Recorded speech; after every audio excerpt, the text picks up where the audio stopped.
Yeah, I'm not waiting for that to go down. Right, guys. It's been like 22 years since the last official Crash game. Well, I'll go into that a bit later. And it's probably been about the same time since Tim Tam Pants did a video. So, as you're probably all aware, this gem came out, Crash Bandicoot 4. It's about time. It's a double pun on the name. We are just doing a quick chat with it. I've got no gameplay footage recorded, so it's just going to be me talking to the camera on my thoughts of the game. Just figured it's time for Tam Pants to do a video, so let's cue that intro music.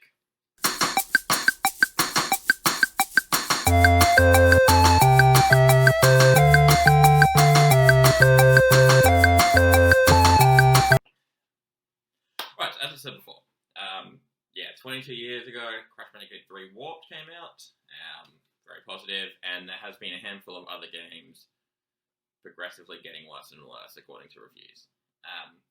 The official Crash 4 was meant to be the Wrath of Cortex, and that got mixed reception. I quite enjoyed it myself, have a fair bit of nostalgia. I played that a lot growing up. But anyway, Crash 4, basically they're like, yep, let's forget everything else. It's about time. This is a new sequel. Nothing else definitely happened in the timeline. We've just played it 3 times. We've just beaten Cortex 3 times, and here we are. So, let's go start by saying it obvious. This game is amazing. It is an awesome thing. It's an awesome Crash game in particular, and there's a lot to it. So it's not just like the last few games, which have been 25 levels, collect the crystals, collect some gems, beat Cortex, done. It's been, I don't remember how many levels, like 40 odd levels. There's a few gimmicks in there, so probably its main thing being about time. There's these 4, elemental masks, but they're 4 like time dimensional masks, something along those lines. I don't actually know what they're, I can't remember the names off the top of my head, but they sort of replace the power-ups. So throughout the game, you'll be introduced to them one by one, and they each have their own different thing. So one of them will allow certain objects to phase in and out of dimensions. So you press the action button, it will phase some things in, phase some things out, and then you press it and it swaps. Whether those are boxes, platforms, enemies, and it gets harder as the game goes on. There's the one that kind of replaces the old tornado spin. Like usually halfway through the game, you would get that power up that allows you to just infinitely spin, or at least spin like 4 or 5 times. This one kind of replaces that, and I think they did this exceptionally, that mask, because if they just had it like that, it'd be overpowered, and it allows you to break those crates that the belly flop crates. It allows you to break them with just spinning. But the big thing is now if you jump on TNT with it active, it just blows up straight away, so there's no countdown. So they counteracts it, and they add a lot of TNT crates into those levels that have it. So I think they did that very well. And there's also, I'm not too fond of this one personally, the one that just slows time for a couple of seconds. So there's a lot of fast moving platforms, and that'll you can slow them down to safely cross it. I'm not big on that one. It's probably the least used one in the whole game as well. And then there's the one that they add right towards the end just to make platforming very difficult, and the last few levels of the game are very difficult as well. And that's the anti-gravity. So basically, you press it, anti-gravity go to the roof, and then vice versa. And towards the end, they'll do things where you have to go from anti-gravity back to gravity in one jump without touching anything, so you're basically floating. And yes, that's probably a good segue into the next part of the game. It's difficulty. So it was a full price game. $100 Australian at most places, and it's a lot of people were questioning, is it worth it for a platformer? The Insane Trilogy was only $60 odd bucks. That was 3 games in one. Granted, this is a whole brand new game, and yes, it is worth it. Keeping it short. There's almost twice as many levels to begin with. There's more playable characters, which I'll get to in a moment. There's a lot more replayability. It's not just beat the levels, time trials, okay, game's over. There is so much more to do in this game. So I've only beaten the story and started collecting a lot more of those hidden gems at this stage. And it's difficult, but I'm enjoying every minute of this game. Like, it's not frustratingly difficult.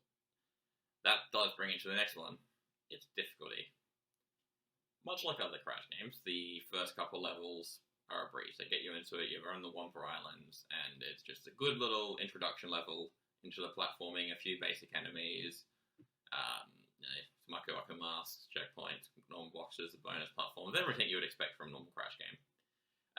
However, in this one, instead of being like the old games where you just run straight to the end, collect the crystal, break all the boxes, done, there's a few different ones. So there are 6 gems to collect per level, and you get the first one by collecting 40% of the Wumpa fruit available, second one by getting 60, third is 80%, the fourth gem is breaking all the boxes, which is, what they used to be.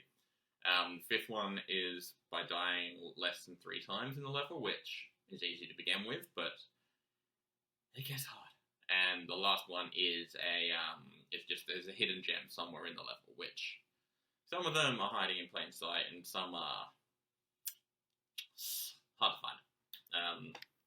But yeah, so that's great. And then there's a second one where you can get another 6 gems in the same level. So essentially it's 12 gems to level, but you play in what's called inverted mode, which if you play CTR Nitro Fueled, basically it's the same as mirror mode. So the level is just flipped and you play through it. And there's also a different art style for it. I'm not sure how I feel about the different art styles. Some of them are good, some are bad. You play some in like negative mode. There's some like oil pastings and some that look like cartoony drawings. Crash itself is the cartoon drawing. Anyway, so I definitely enjoyed my time with this game. Enjoyed that whole thing, and I've just started going through a lot of the levels in inverted mode and just cleaning up all the gems that I missed on the way. Which, yes, going into the difficulty still, it is a hard game. It's as simple as that. No, it's not like Super Meat Boy levels are frustratingly hard. But as far as platformers of this generation go, you've got your Yooka-Laylee. You got your Crash Insane trilogy, even Spyro to an extent I think it counts as a platformer. It is by far the hardest one that I've played anyway.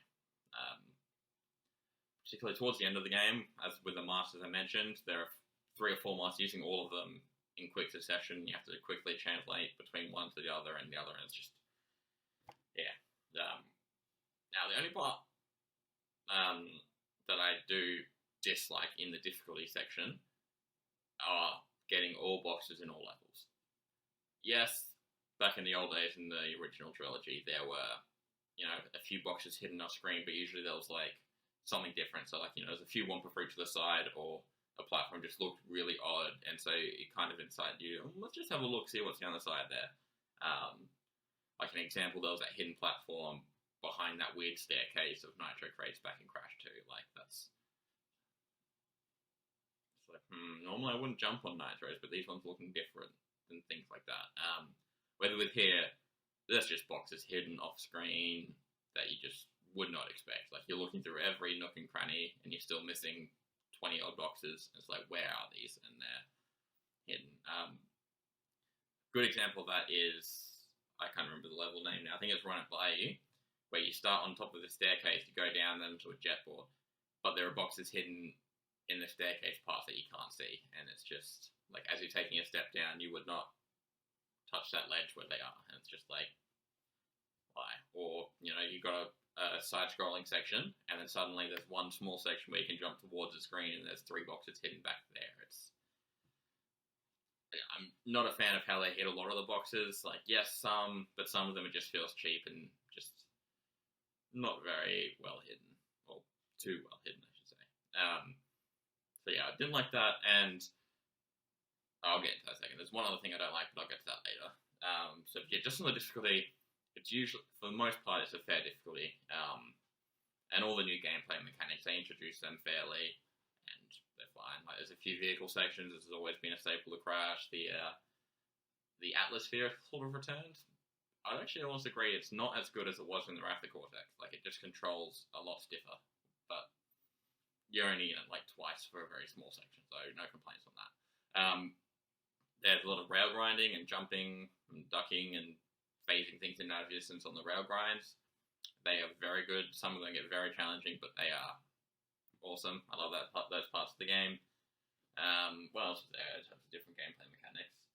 There are not too many vehicle sections. You know, the jet board, as I mentioned before, there's one level that gets quite difficult, but that's alright.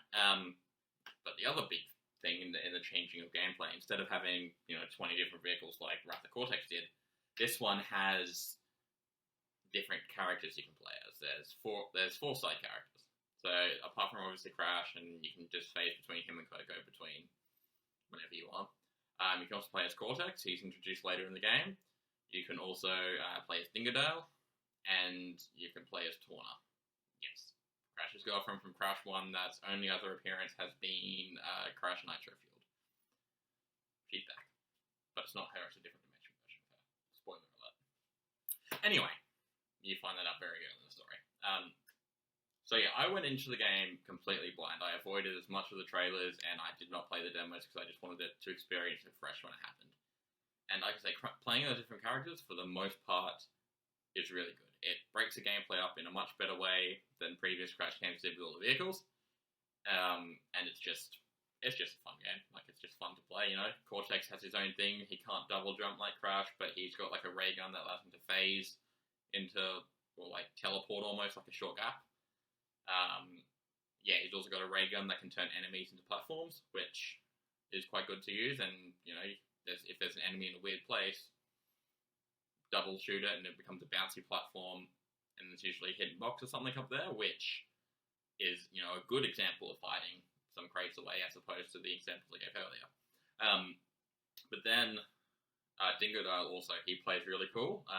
He's got like a vacuum almost that allows him, you know, to suck up boxes basically and smash them all. Same with TNT crates, he can suck them and then shoot them off, which it's like big barriers.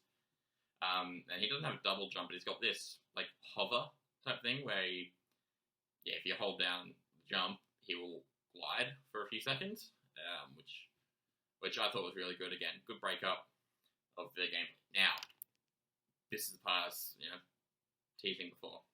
Torna. The worst part of this game. She controls terribly.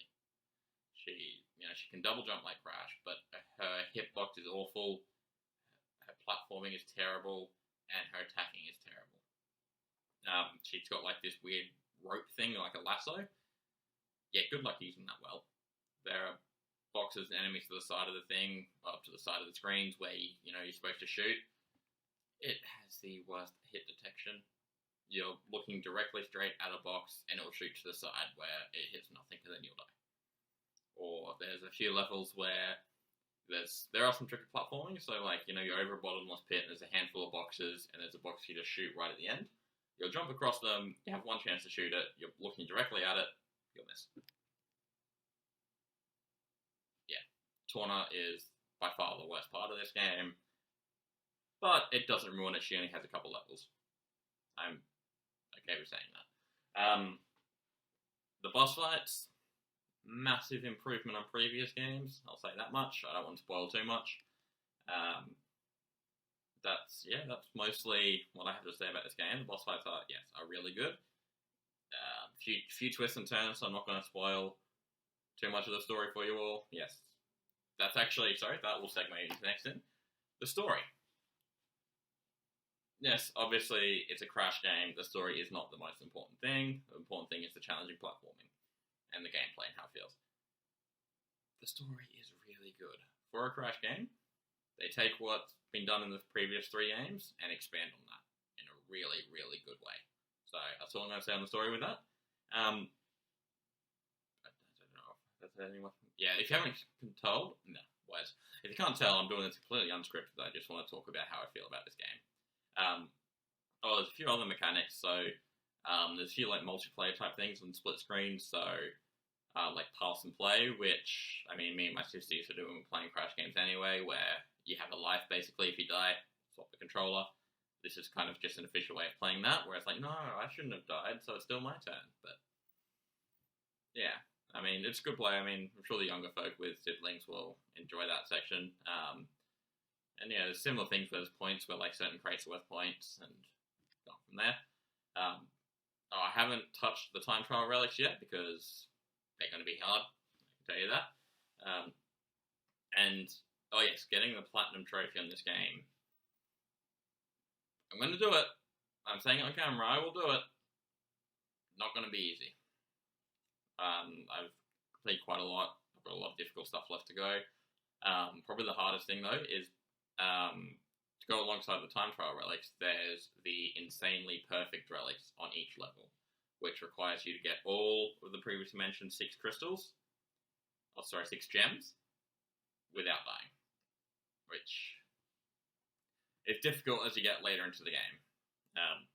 There's also some levels have a flashback tape hidden in there, which basically, like in old games, you had to get to a certain section without dying, and you unlock the no death platform. With this, you unlock the flashback tape, which is in a secret menu back in the hub world, where it's just a little 2D scrolling section. That's just a difficult challenge for you. It's a good little addition. I'm enjoying them. I'm trying to collect all the flashback tapes to play all these levels because they're some of my favorite side parts to break up the platforming. But yeah, so Crash 4, it's about time. It is about time. It's about time that this game came out. An incredible Crash game. An incredible game in general. Not only one of my favorite platformers of all time now, probably my favorite Crash game of all time, and one of my favorite games of this PlayStation generation, now that it's probably the last big release I'll play before the PS5 comes out. I'll do a review of, next video, a review of the PS5 in November when that comes out. Yeah, if anyone actually watched this, let me know what you think. I'm open to feedback. This was just a unscripted video just to show that the channel is not entirely dead yet. It's still on life support, basically. But, I'll do a few of these here and there when I have some time. And, yeah, so thanks for watching. See you next time. And, yeah, I don't have a good outro yet, so we'll work on that.